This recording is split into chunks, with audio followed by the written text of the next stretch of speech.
this expansion of runway issue has been going on for a long time, and we have tried every single bit.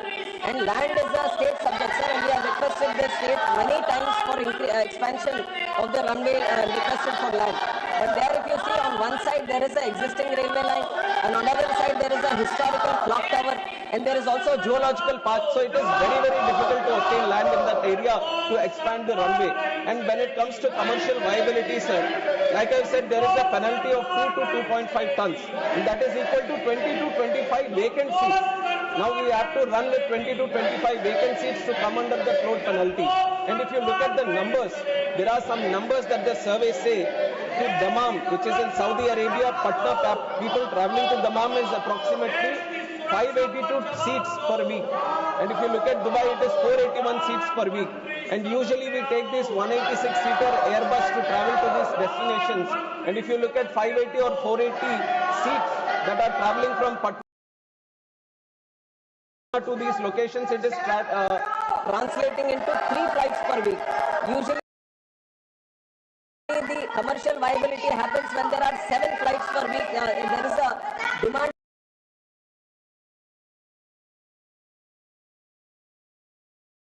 to run 7 flights per week. So we are looking into this, sir. We are doing the study also on how many people, because so that it becomes easier to convince the private airline operators also to operate these sectors.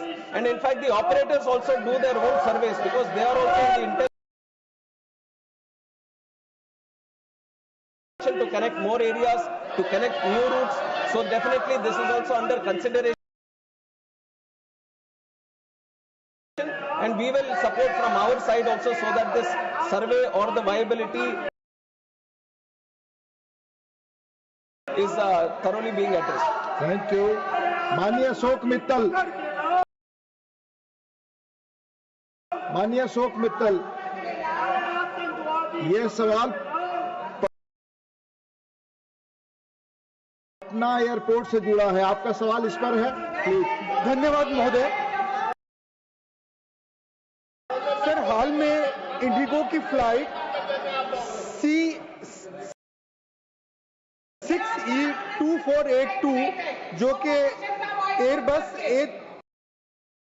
A320 और 271N थी और दिल्ली से पटना आ रही थी। Jayaprakash Narayan international airport Patna पर landing के दौरान runway को ओवरशूट करके आगे निकल गई। यह घटना तकरीबन रात को हुई और एक हादसा बचा। सर, पटना एयरपोर्ट की रनवे लंबाई लंबे समय से चिंता का विषय रही है। वर्तमान में अनस्टेबल रनवे केवल 1677 मीटर तक सीमित है। खासकर एडवर्स विंड कंडीशन में यह लंबाई न केवल नैरो बॉडी एयरक्राफ्ट जैसे A320 और B737 के लिए रिस्की है, बल्कि वाइड बॉडी एयरक्राफ्ट जैसे बोइंग 777 और 787 या एयरबस A390 के लिए तो कंप्लीटली अनफीजिबल है, जिन्हें 2500 से 3500 मीटर रनवे की जरूरत होती है। मेरा सवाल आपके माध्यम से मिनिस्टर ऑफ सिविल एविएशन से प्रश्न है, क्या ऐसी कोई फिजिबिलिटी रिपोर्ट तैयार की जा रही है जिससे पता लग सके कि फ्यूचर में लार्ज एयरक्राफ्ट ऑपरेशन में पटना एयरपोर्ट को कैसे सुरक्षित बनाया जा सकता है? धन्यवाद। माननीय मंत्री जी। Sir, based on the runway constraints, which the only honorable member has also mentioned, the Patna airport is a smaller runway, sir, where there are restricted operations with the load penalty only, and which is very much thoroughly followed by the regulator and the airline operator also, so that safe operations happen at the Patna airport. And whenever these kind of incidents happen, they are properly investigated and ensured that the next time these kind of incidents don't happen. But when it comes to the futuristic solution on having wide body operations and having long overhaul operations from these areas, then it is proposed to have a new airport only, greenfield airport. But as this airport is restricted, and if you want to expand the runway also, it is physically impossible because there is railway track on one side and there is a clock tower on the other side, and without the land you can't expand the runway also. So within the stipulated runway of what you have mentioned to be 2,100 meters, to have these wide body operations is not at all possible. So an alternate runway which can cater for the wide body operations is being considered. In the budget also a greenfield airport for the city of Patna has been proposed. So we are actively looking into this solution by creating alternative airport. Dr. V. Shivdasan. Dr. V. Shivdasan. Dr. V. Shivdasan. I have a question, yes, supplementary. Yes, sir. It relates to Patna Airport. Yes, sir. My question is related to the Patna Airport. Sir, my question is related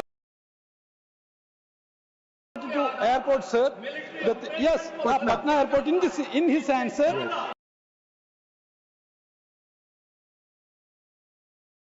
Yes. Our respected minister says the commercial viability of the function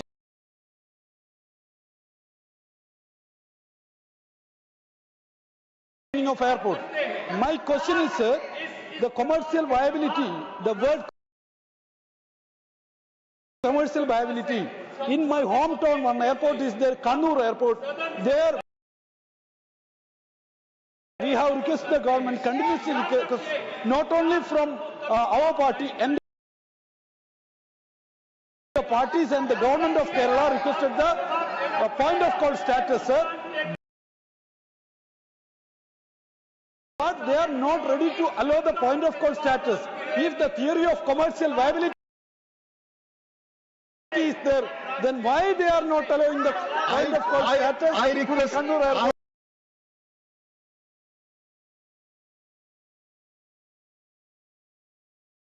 Sir, where relates to Patna.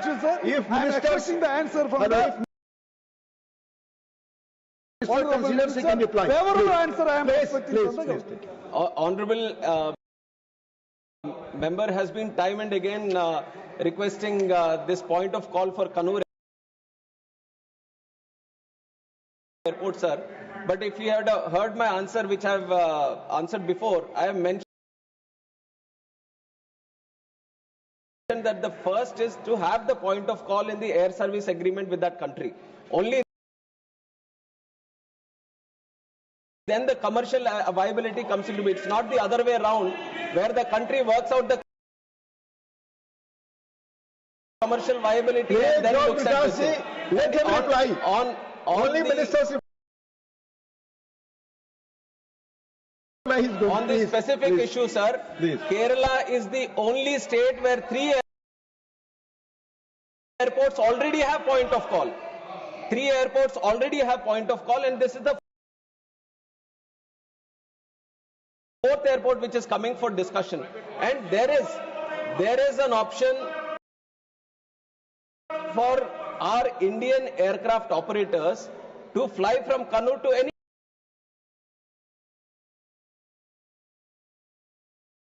destination. It is all open. Only for the foreign carriers to come to that place, you need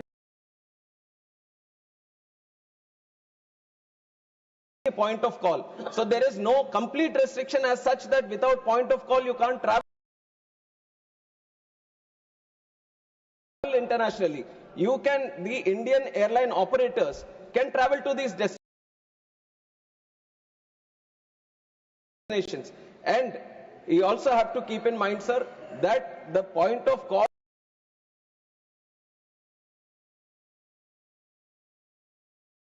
is given between the geopolitical relations is also taken into account between these two countries.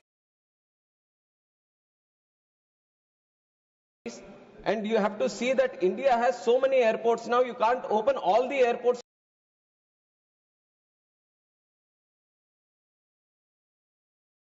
to point of call, and you can't fly to 1 or 2 destinations in that country also. These are certain things that we also have to keep in mind, that when you want to open a country to all the applications, then you have to have a equal. You have to have a equal level playing field. And for Kerala Airport, you already have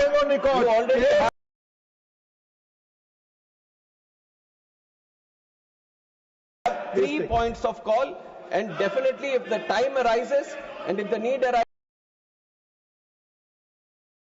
and if both the countries agree, then we will keep it as a point of call. Thank you. Last supplementary on question number 1.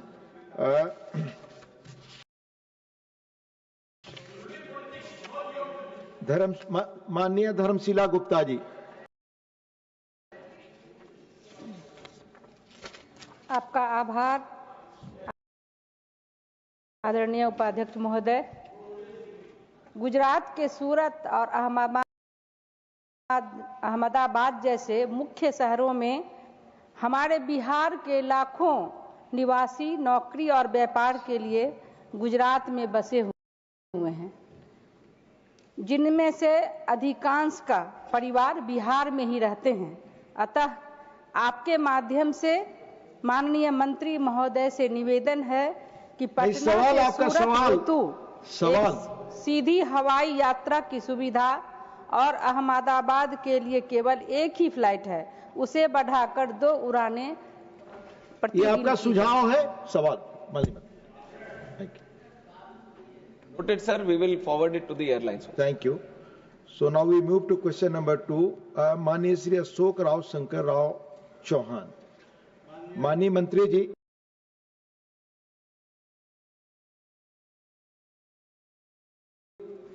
Question number 2. Yes. First supplementary, Mani Ashok Rao Shankar Rao Chauhan. First supplementary. Honorable Chairman, sir, the incident involving the London-bound Air India flight in Ahmedabad is extremely serious, and it is imperative to determine the exact causes of this incident to ensure passenger safety. What caused the fuel supply to the engines cut off is an issue which still remains unresolved. We all know that the Boeing 787 Dreamliner is an aircraft heavily reliant on electrical and electronic-based systems. This is the background of the entire issue. And one may recollect that on January 17, 2019, a Boeing Dreamliner operated by Japan's All Nippon Airways, flying from Tokyo, Haneda to Osaka, experienced an unexpected engine shutdown after landing, suspected to be caused by a software or computer glitch. In the light of this precedent, has any clarification been sought from Boeing, the engine manufacturer, GE Aerospace, Genex, and Honeywell, which provides avionics, propulsion systems, landing systems, cockpit and cabin electronics, and various components for this aircraft regarding the Ahmedabad incidents? And also, we understand that, that a number of airlines world over have grounded their Boeing 787 Dreamliner fleets after the Ahmedabad air crash.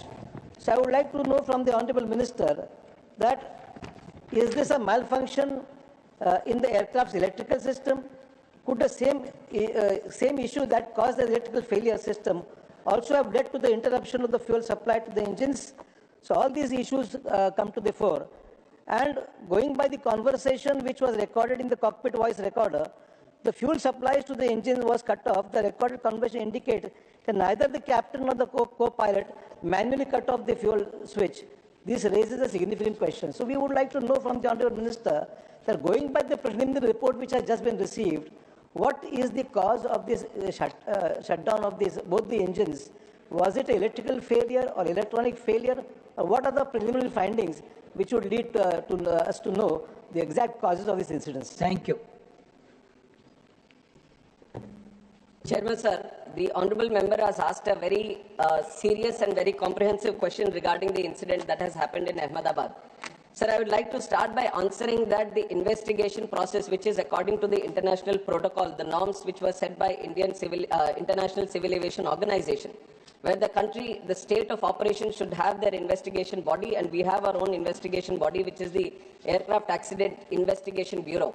which got into the investigation process right after the incident with the subject experts into the site, and they have started their process according to the international protocol, and they have involved subject matter experts, all the international necessary people who are supposed to be participating in the investigation, and they have gone through the first set of investigation process, and they have given us the preliminary report. And if you look at the preliminary reports, sir, AIB, as for the first time, so whenever these incidents happen, and if the black box gets damaged, black box is the flight data recorder, which has all the necessary information which gets recorded. And whenever there is a slight damage that happens, it was always, it came to that point, sir, where we were sending the black box outside to the original equipment manufacturer and getting it decoded from that state of manufacture only. And it was for the first time that as a country, India took a stand that the black box which was achieved, even if it was further future action on, it can be the Boeing 787 or the series or the fuel switches and many things which have come under question, or the avionics which you have also mentioned in your question, to have a definitive answer and a definitive future correction measures, we have to look at the final report, sir. And I can say this to the House and through you to the people of this country also, that the AIB has a very definitive, thorough, rule-based process.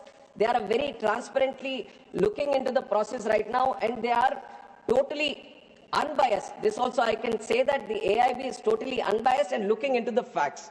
Now, there can be many questions also. I have seen multiple articles myself. I have seen multiple articles not only by the Indian media, but also the Western media trying to promote their own narrative, their own viewpoint, their own kind of consideration. But I have to tell you that the way we are seeing the investigation is through the facts. We want to stand by the truth, not what is happening with the pilots or not what is happening with the Boeing or not what is happening with the Air India or any other stakeholder which is this. We want to stand by the truth. We want to find out what exactly happened, and that is only going to be coming out once the final report has been placed. So we have to respect the process of investigation, and once that process of investigation has happened, then we can talk about what happened and how it happened, and then the corrective measures.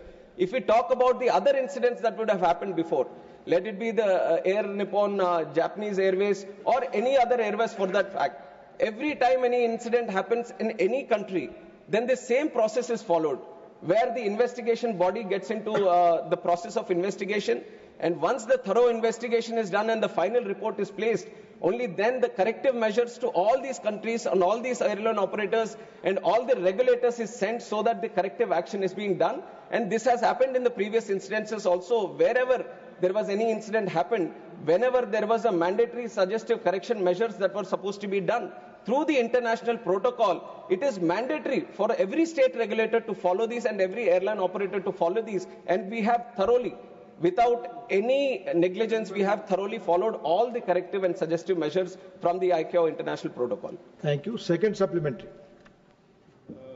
Chairman, sir, as we are all aware that the DGCA is the cornerstone of aviation safety in our country.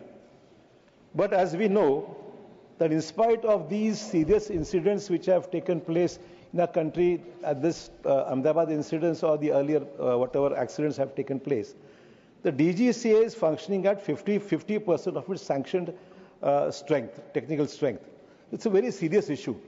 I'd like to know from the Honorable Minister whether the government acknowledges this acute shortage in technical personnel within the DGCA, and what urgent and time-bound steps are being taken to fill these critical vacancies so that the regulator is fully equipped to safeguard the lives of lakhs of passengers who rely on air travel every day.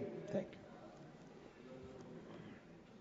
Sir, you. we all know the kind of progress civil aviation took in the last 10 years, and I have also been time and again talking about the tremendous numbers depicting the growth that we have seen in the country, right, in the number of aircrafts or the passengers that travel through who prefer air travel, or the number of airports. Everything has almost doubled in the last 10 years or more than doubled in the last 10 years, sir. Even after we see that the COVID, which was a major road break for civil aviation, we have crossed the pre-COVID numbers and we are seeing a tremendous growth in civil aviation network. And this is why we from the ministry also recommended that we need to create more posts in this DGCA so that the surveillance or the safety or the security of civil aviation is very much intact with the tremendous robust growth that we are seeing. And this posts that we are seeing which are vacant, which has come to discussion, is the posts which have been created in last year and over the period of last 2 to 3 years. And we have to understand that creation of posts and recruitment of posts is a continuous process. And there is UPSC which is also involved. And we from the ministry are in continuous discussion. And last year itself, we have recruited 103 posts, which in the history of DGCA was the highest number of posts which was recruited. And this year we have planned to recruit 190, where UPSC also has come forward. And by October, end of October, we are going to recruit 190 posts for this DGCA. And the other thing, which is more practical that I want to tell the House, is that these are very niche and technical posts. It's not like we have a huge pool.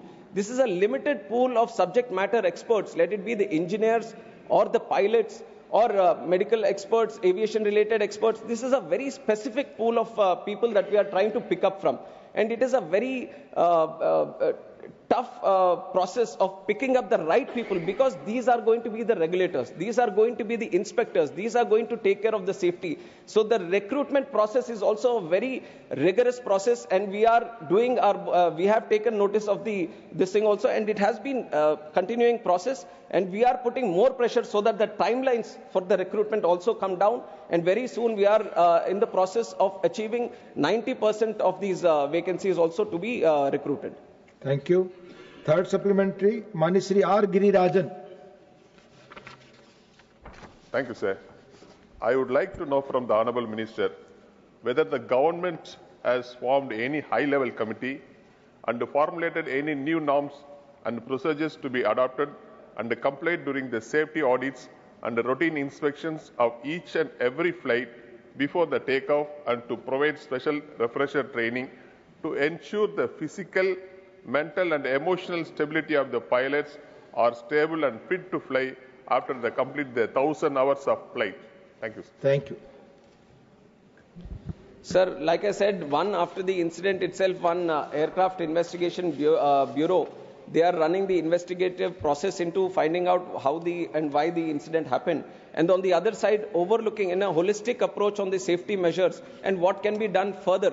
Because not only within the country, we are also trying to study other countries across the world where there might be better safety measures in their own countries. So we have also formed a high-level committee under the chairmanship of Home Secretary, and all important people from the aviation are also participating in it. And they are calling people from multiple sectors who are necessary to give more suggestions regarding this. And it is an ongoing process, sir. It was formed right after the incident, and it has got a timeline of 3 months so that they can have multiple meetings within this. And the question which has been put up by the honorable member is also discussed within that committee, and we are all hoping that they come up with some good measures. We already have very robust safety mechanism in the country. We all have to be aware of this process, that it is not that something extravagant or something outside the box is required for the country. We have a very good safety mechanism. Today, if you look at the numbers, today domestically there are 2,909 departures that are happening in the country. 2,909. And internationally, if you look, 624. So overall, the number of departures that are happening every day from the country is 3,500. And around 5 lakh passengers are traveling every day by air. Even today, these are numbers that I have taken from today. So 5 lakh passengers are traveling safely every day. 3,500 flights are taking off every day from the country. So we have a very good process, but we are not stopping there.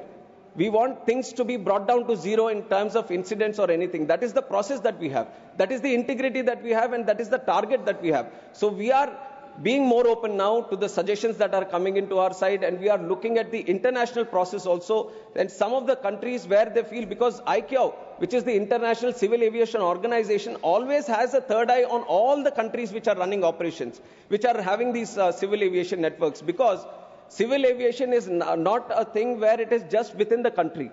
It is not limited within the country. There are airlines from our country which are registered in India going into other countries and picking up and traveling passengers of other countries also.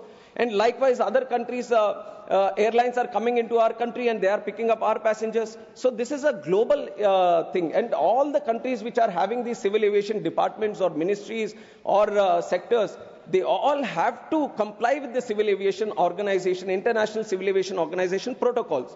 And we have been very committed to maintain those protocols. And we have a very effective score of 85 in the International Civil Aviation Organization safety score. And there are other countries, and you have to imagine the numbers that India has. We have more than 160 airports in the country. And I've given you the number of passengers that are traveling every day. In other countries, you might say that New Zealand or UAE or this thing, how many airports they have? 1, 2, 3. And we are operating at such a vast scale. And that is not like an excuse I'm putting, but that is the kind of growth that we have seen in the country and the kind of growth we are trying to maintain by also having a 100% safe and secure civil aviation network. Dr. Fauzia Khan. Sir, I would like to ask the Honorable Minister that a Boeing B7878 aircraft VTANW was involved in an air turnback incident due to in-flight shutdown of engine 1 of flight number AI131 during climb on the 4th of August 23. Sir, from the Chhatrapati Shivaji Maharaj International Airport, Mumbai to Heathrow on the 4th of August, this flight was leaving. As per the incident report of DGCA, an HPC stage 10 blade went missing due to improper installation of locking lugs. That made dust accumulate in the left-hand engine, leading to the engine's surge and subsequent engine shutdown. Sir, an RTI... Be brief. That's brief only. Sir, an RTI query to the DGCA has revealed that 65 in-flight engine shutdown incidents occurred between 2020 and 2025. So that's quite a large number. In that regard, what specific measures will the government take, as you spoke about such a large number of operations? So, and we have very advanced technology as well.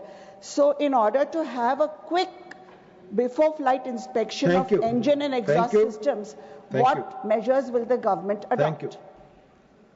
Sir, in terms of safety, I have to also tell that the DGCA has inspections which are planned surveillance, ramp inspections of both the domestic and the foreign sector, spot checks and night surveillance. And this is done through an annual surveillance and safety plan that the DGCA prepares. And based on the regular checking that happens, they have a overlooking safety audit also that is happening all over the country. And they keep monitoring each and every plane. They keep monitoring each and every airport and all the safety measures that are being listed. And everything is very thoroughly monitored. And whenever these kind of incidents happen, let us say there is an in-flight, some engine malfunction that has happened. And these, you have pointed out to one specific aircraft where there seems to be one specific issue.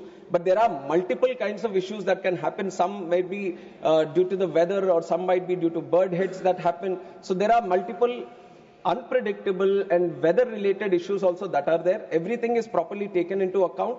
But for that, to ensure that the operations are still safe, even if it is mid-flight journey or on the ground, any incident that is happening, there is a thorough protocol. And it is not that we have invented the protocol or we have invented the safety process. There is a process that the original equipment manufacturer, suppose the Boeing is making the plane, Boeing itself has to list out what all safety measures that has to be done.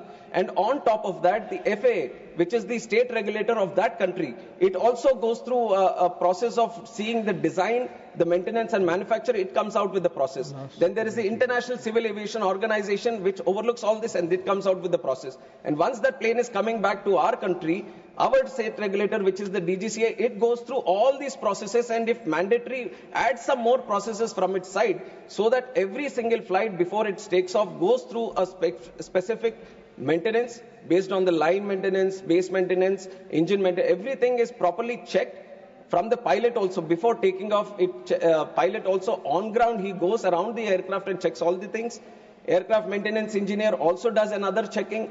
After robust checking and properly jotting down what is happening with the aircraft, only then looking at the rules and procedures, if the aircraft is good for taking off at the time, only then it is supposed to be taken off. So all the processes are thoroughly listed, and we, on behalf of the ministry and from the regulator DGCA, we ensure that there is no negligence and there is no incompetence on any of the processes, and everything is very thoroughly monitored. And if anything occurs also, and if there is anything which occurs due to negligence, then we take serious action on both the operator and any necessary person, and we impose penalties, suspensions. All the process of enforcement is also duly listed.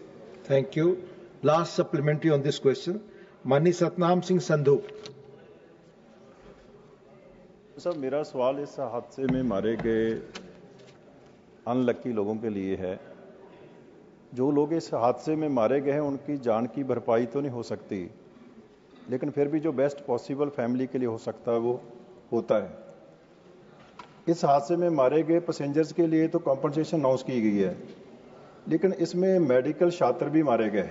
एक medical college के students जो अपने hostel में खाना खा रहे थे, मेरा सवाल उनको लेकर है कि उनके लिए कॉम्पनसेशन हुई है, और क्या उनकी फैमिली जो ट्रॉमा में है उनको कोई साइकोलॉजिकल हेल्प देने की कोशिश की गई है? धन्यवाद। Thank you.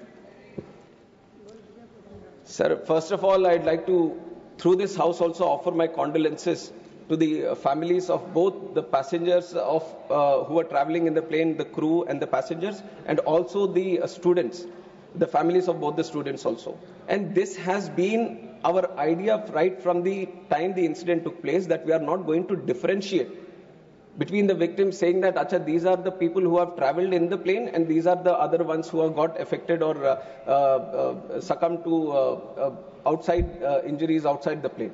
And all the support that is being extended to the victims of the families inside the plane, the same assistance is being extended to all the families of the people, students who have died outside also, sir. And the compensation also equally, they have also been taken into account, and they are being provided the compensation and the necessary support for the future also. Much of this, the responsibility has been taken by Air India, and combinedly, all the people, both in flight and off, everyone is being taken care of, both from the family side, and all the compensation is being equal.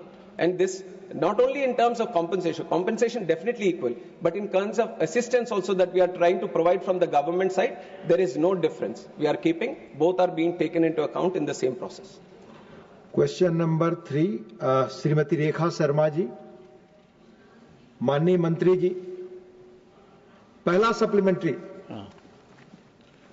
Sir, through you, I would like to ask Honorable Minister, sir, whether the government has undertaken specific initiatives to promote digital upgradation and adoption of emerging technologies such as artificial intelligence among MSMEs in Haryana to enhance productivity and competitiveness. माननीय मंत्री जी।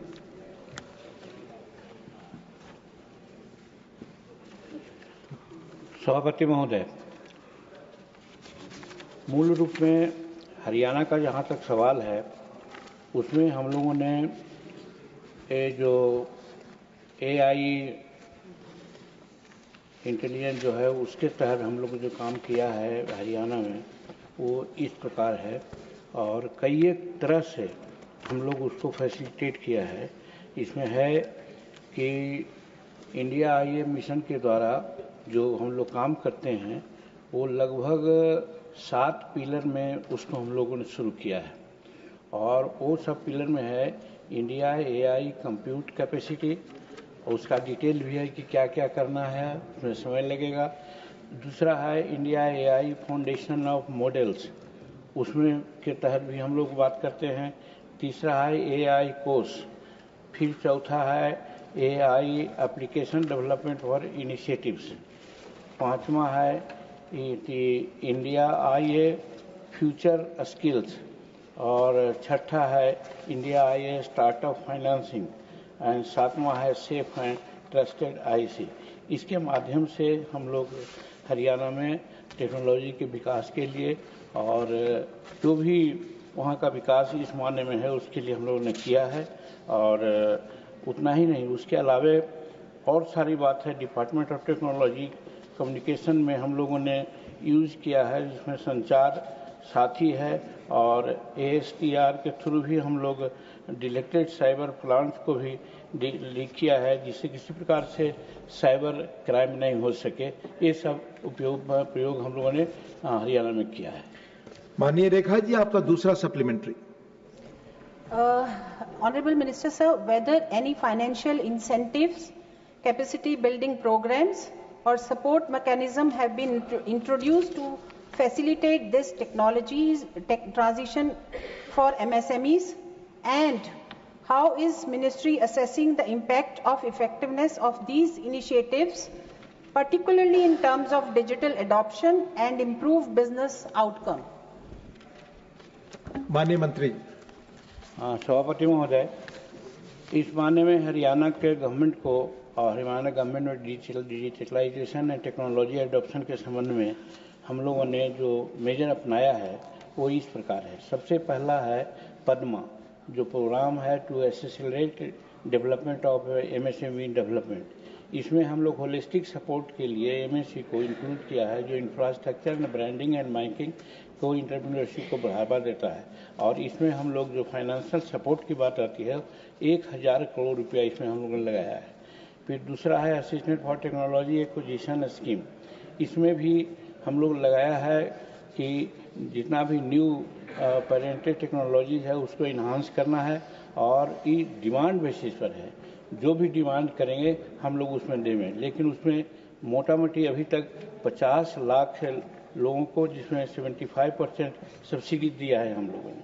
फिर तीसरा इनका है हरियाणा ग्रामीण उद्योग विकास योजना है। इसमें भी हम लोग इंडस्ट्रियल डेवलपमेंट जो रूरल और बैकवर्ड एरिया है उसको इनकरेज करने के लिए दिया है। और थर्ड भी है मिनी क्लस्टर डेवलपमेंट स्कीम से है, जिसमें हम लोगों ने 2 करोड़ के लगभग में लोगों को फैसिलिटेट किया है और उसमें 169 करोड़ हम लोग टारगेट रखा है। इस तरह से उनको हम लोग आगे बढ़ाने का काम किया है। और फिर जहाँ तक digital portal of government MSME का मामला है, उसमें बहुत से स्कीम हैं जिसके तहत हम लोगों ने काम किया है। अगर उसकी लंबी सूची है, अगर वो कहेंगे तो उनको हम भेज देंगे। ऐसे 27 स्कीम्स ऐसे हैं जिसके तहत हम उनको मदद करते हैं। और जैसे है उद्यम पोर्टल है एमएसएमई का, फिर उद्यम वशिष्ठ पोर्टल है, फिर एमएसएमई समाधान है, फिर एमएसएमई संबंध है, फिर एमएसएमई ODR है, फिर एमएसएमई टीम है, इत्यादि ये 3 मेजर से हम लोग उनको फैसिलिटेट करते हैं। और सब में अलग अलग पैसा भी एयरमार्क है जिसके तहत उनको हम लोग मदद करते हैं। महोदय। माननीय महुआ माझी। धन्यवाद माननीय अध्यक्ष महोदय। मेरा सवाल है, झारखंड में मानव तस्करी की घटनाएं कुछ वर्षों पूर्व चरम पर थी। वर्तमान सरकार तस्करी की शिकार महिलाओं को रेस्क्यू करके वापस ला रही है और उन्हें तथा अन्य बेरोजगार महिलाओं को अपने राज्य में ही रोजगार से जोड़ने हेतु कई योजनाएं लॉन्च की है। विश्व बैंक ने भी उनकी जोहार परियोजना की प्रशंसा की है। मेरा सवाल है कि झारखंड में उत्पादकता और प्रतिस्पर्धात्मकता को बढ़ाने के लिए सूक्ष्म, लघु और मध्यम उद्यमों द्वारा डिजिटल उन्नयन और कृत्रिम बुद्धिमत्ता जैसी उभरती प्रौद्योगिकियों को अपनाए जाने को बढ़ावा देने के लिए क्या केंद्र सरकार कोई विशिष्ट पहल कर रही है? धन्यवाद। क्वेश्चन खास करके हरियाणा के संबंध में है, इसलिए हरियाणा से संबंधित सारा स्कीम्स लाए हैं। और हरियाणा में जैसे कि हम आपको बताना चाहते हैं कि टूल्स टेक्निकल इंस्टीट्यूशन है, वो सब में हम लोग वुमेन के लिए एक विशेष व्यवस्था किया है। तो उसी तरह से अगर झारखंड की बात आएगी तो झारखंड की सूचना हम उनको दे देने का काम आप पता करके माननीय सदस्य दे देंगे। ठीक है। माननीय राघव चड्ढा। माननीय Raghav Chadha. Question number 3. Sir, question number 4. I sought. You have mentioned question number 3 here, sir. Sir, must be Please. question number. It's third. I can show you. Please. Just if somebody. Please take it. Mania Kiran Chaudhary. I would like to ask the Honourable Minister that has the government collaborated with any institutions or industrial bodies in Haryana such as NIFTM Kundli or MSME D Kandal to facilitate digital skill training for small enterprises, and also if there is any plan to set up a dedicated technology facilitation center or center of excellence for digital MSMEs in Haryana. Thank you. इस तरह के काम के लिए हम लोग हरियाणा सहित समस्त देश में टूल्स रूम, एक्सटेंशन रूम और एक्सप्रेशन सेंटर के माध्यम से हम लोग काम करते हैं। जहाँ तक यहाँ हरियाणा का सवाल है, उसमें हम लोगों ने जो दिया है टूल्स रूम और टेक्नोलॉजी सेंटर जो कंट्री में दिया है, उसका भी लिस्ट है। जैसे Indo German tools room Aurangabad Maharashtra में है, institute of design electrical measuring instrument है। इसी तरह से हमारे यहाँ सेंट्रल टूल्स रूम में ट्रेनिंग सेंटर CTTS भुवनेश्वर में है, Indo Danish tools room DTR Jamshedpur में है। इस तरह से अनेकों सेंटर हम लोग ने बनाया है इसी टेक्नोलॉजी के विकास के लिए। और फिर जैसे कॉमन फैसिलिटी सेंटर का सवाल है, उसमें हम लोग 5 जगहों में इस तरह की व्यवस्था की है। और उसमें है कि लोकेशन ऑफ द प्रोजेक्ट अगर है तो उसमें फुटवेयर क्लस्टर भुवनेश्वर बहादुरपुर जयगिर में है, और उसमें भी दिया है कि डेट ऑफ अप्रूवल है 3/12/2012 से दिया है, और प्रोजेक्ट कॉस्ट है 1509.82 करोड़ रुपया का है, और गवर्नमेंट ऑफ इंडिया का ग्रांट अप्रूव उसमें है 916.68 है। उसी तरह से प्रिंटिंग एंड पैकेजिंग क्लस्टर का भी है जो करनाल में है, और उसमें भी है डिटेल सर पैसा करने में समय लगेगा, लेकिन हमारे पास है, ये उनको हम अब भेज देंगे जिसमें डिटेल है कि कहाँ कहाँ हम लोग किया है। खाली क्लस्टर का नाम हम दे देते हैं, 2 गो बतलाया हमने कि food cluster Bahadurganj, printing and packaging cluster pharmaceutical cluster है, फिर इंजीनियरिंग क्लस्टर यमुनानगर में है, फिर प्लाईवुड क्लस्टर जमुनानगर में है, और ये सब में कब शुरू किया है, कितना पैसा दिया है, वो सब इसमें इंडिकेटेड है महोदय। तो मैंने हम लोगों ने इसके लिए किया है। और जहाँ तक state technology centre being established Haryana का मामला है, तो पहले ही बताया कि टेक्नोलॉजी सेंटर रोहतक में हम लोगों ने शुरू करने का प्रयास किया है, और हम समझते हैं कि जल्दी ही इसमें सारा काम हम लोग शुरू कर देंगे। माननीय Ravi Chandra Baddi Raju, question relates to Haryana. No, sir. Country एक है ना sir.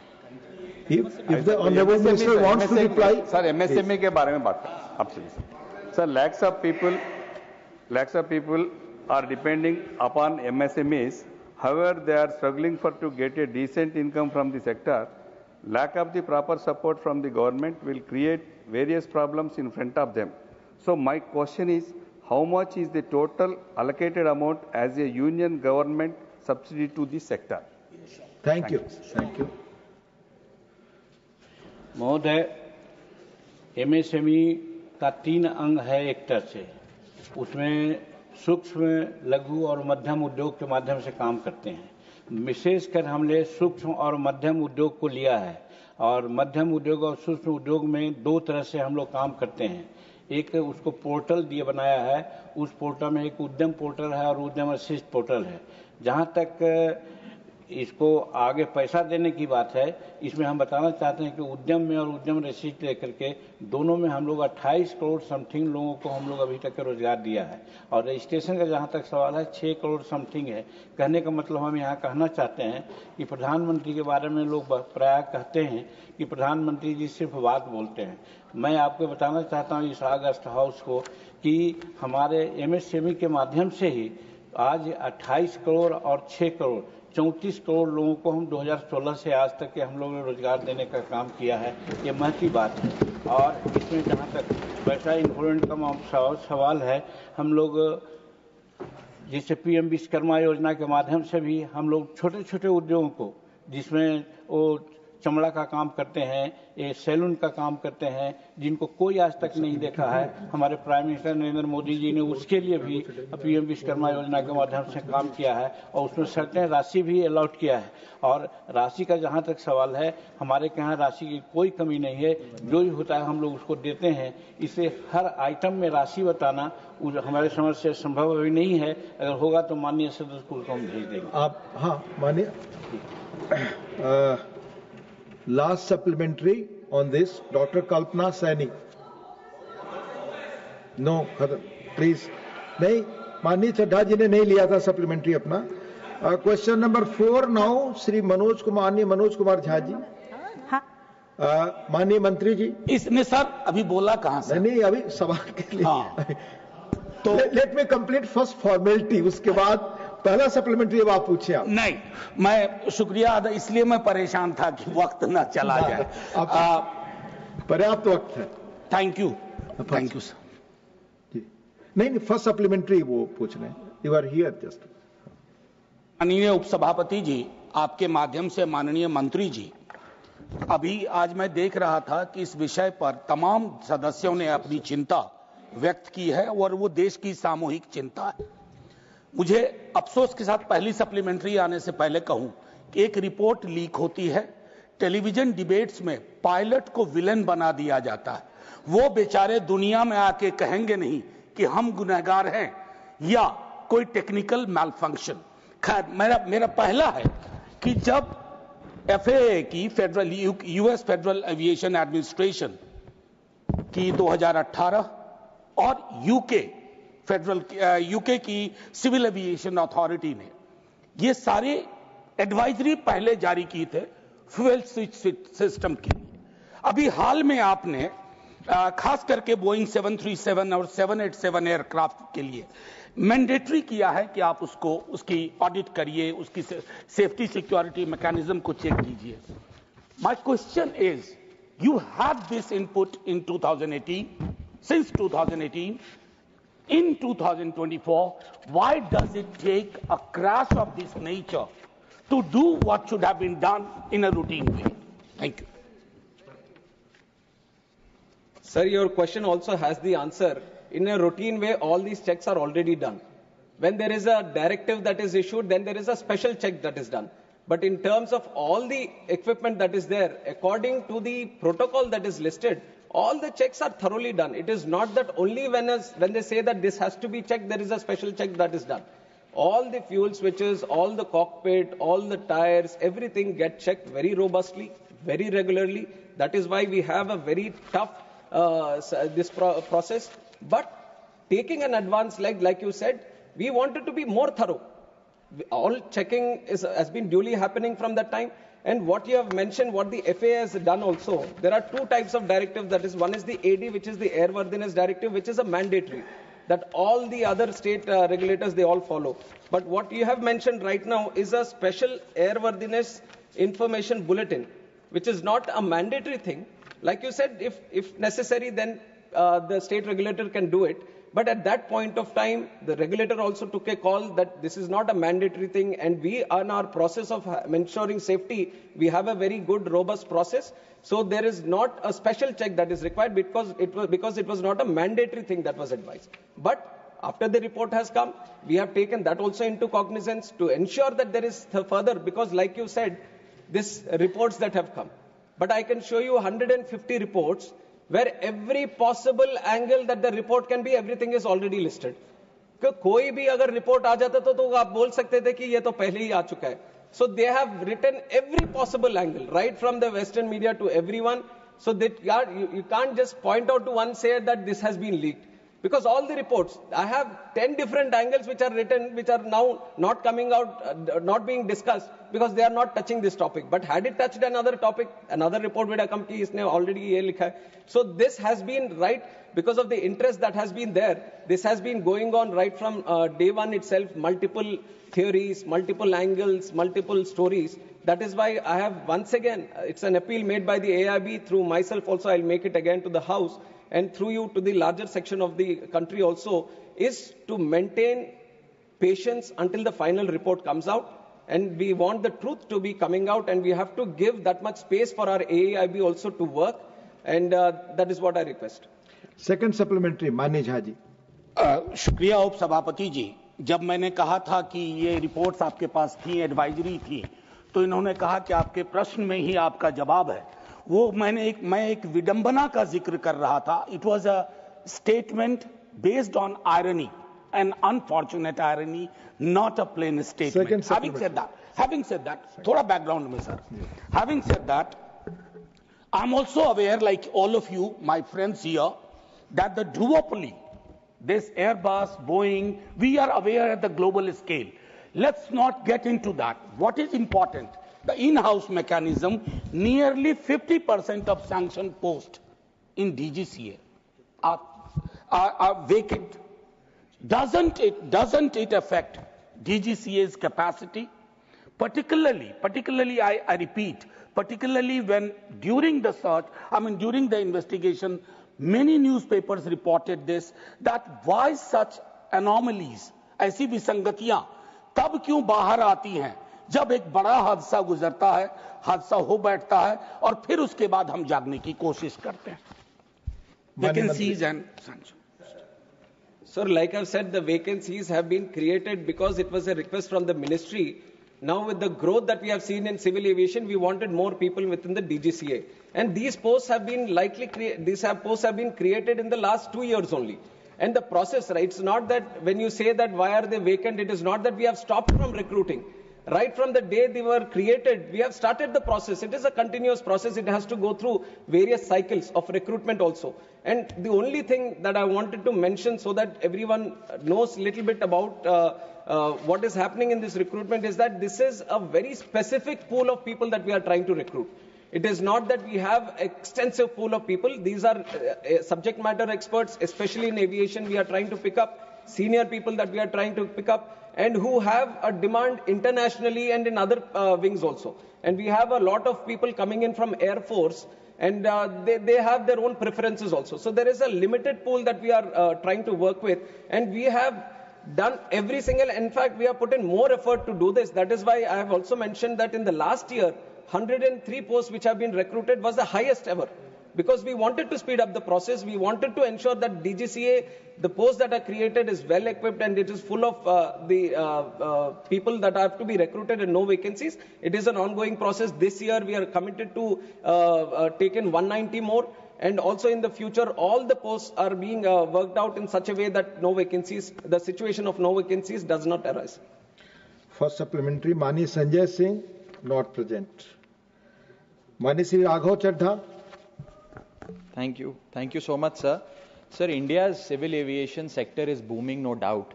But it appears that the regulator, the DGCA, which is the backbone of the sector, is cracking up under pressure. I say this because it is understaffed, it is underfunded, and it lacks autonomy. Sir, Parliamentary Standing Committee की report बताती है कि वर्ष 2024 में technical post में overall vacancies की बात नहीं कर रहा है, डीजीसीए के अंदर टेक्निकल पोस्ट में 55% की वैकेंसी है. टेक्निकल पोस्ट का काम क्या होता है sir? Air safety inspection, passenger safety, pilot licensing, aircraft maintenance और एयर वर्दीनेस. सर ये शॉर्टेज नहीं, ये क्राइसिस है. और मुझे लगता है sir there is no, thank you sir. Sir सवाल पे आ रहा हूँ, that there is no margin of error in the skies. तो मेरा माननीय मंत्री जी से सर आपके माध्यम से सवाल है कि हम एक डीजीसीए को सेबी जो एक फाइनेंशियल मार्केट का इंडिपेंडेंट रेगुलेटर है और ट्राई जो टेलीकॉम सेक्टर का एक इंडिपेंडेंट रेगुलेटर है, ऐसा ही एक ऑटोनॉमस स्टैट्यूटरी बॉडी में क्यों नहीं तब्दील करते? और दूसरा टेक्निकल पोस्ट की वैकेंसी कब तक भरी जाएगी? Please, thank you. Sir, I have to place on record that the DGCA is not under any kind of pressure. It is operating with utmost seriousness, professionalism, and all the requirements that are there that actually strengthens it according to the International Civil Aviation Protocol. At this moment that you're seeing, I've already explained it in a couple of questions also, the situation is that the posts were just recently created. And like you said, when it comes to the technical posts, you need that right technical capabilities people only to be sitting in those posts. And when you look at that kind of experience, that kind of situation, then obviously the pool which is limited makes it much more difficult to engage these people, and these are people who are having to regulate the safety, which is of the prime most importance. The whole fundamental pillar for the growth of our civil aviation sector has been the safety and security of the people and the operations. So keeping that intact, the process itself has so much technical this thing that it gets a little difficult, but we have been trying with the UPSC and other people also to engage the right people so that the timelines which takes for it to engage these people gets reduced. And Honorable Member has also talked about the budget. We have seen in the last 1 year also the 10% increase in the budget is there, and accordingly whenever required, definitely your suggestions have been noted, and whatever best can be done to assist DGCA to be more powerful and more engaging in terms of ensuring the safety, we will be doing it from our side. Maniya Priyanka ji. Thank you so much, Honorable Chairman, sir. Sir, there comes a moment in time. So there comes a moment in time when we keep our politics aside. And this particular air crash gave us that moment for even civil aviation to understand the challenges and the loopholes that exist. So my question is very specific, which I've written to the Honorable Minister about, that he told us to be patient with the final report. We were absolutely patient with the interim report too. But why is it that the report was released to the Indian people at 2 a.m. in the morning and there was no briefing done with regards to the AAIB report? So just one question related to the same thing. Pilots have raised their concern that there is no aviation expert who is sitting on that AAIB panel. Why is that so? If Honorable Minister could address that, I'd be grateful. Thank you. Thank you so much. Sir, I'll address the second part first, where it says that no aviation experts have been there. It is not true. There are two subject matter experts in terms of pilots who have been engaged within the investigation team. And likewise, other engineers and all from the industry also have been engaged.